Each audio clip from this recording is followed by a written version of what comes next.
Watu wengi wapenda soka na wasio wapenda soka waliamini hii penati iliyopigwa na nchi ya Morocco kuwa ilikuwa ni fair play. Walipiga penati ya kawaida ili iwe fair play kwa sababu ya utata wa penati hiyo, jambo ambalo watu wengi waliingia kwenye laini hiyo pamoja na wachambuzi wengi wakajua hii ni fair play, hii ni fair play. Lakini kwa sasa inaonyesha kabisa hile haikuwa fair play, lakini ilikuwa ni dhamira yao wafunge.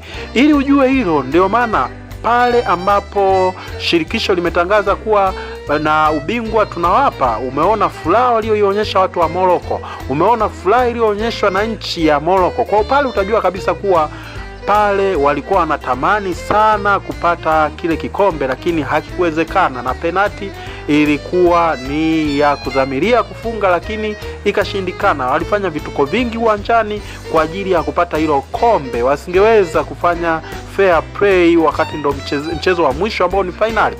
Wanatuzilishia kwenye furaha baada ya mahakama kuwapa kombe, lakini Senegal wanakuambia kombe linapatikana uwanjani, haliwezi kupatikana mahakamani, kombe lipo uwanjani.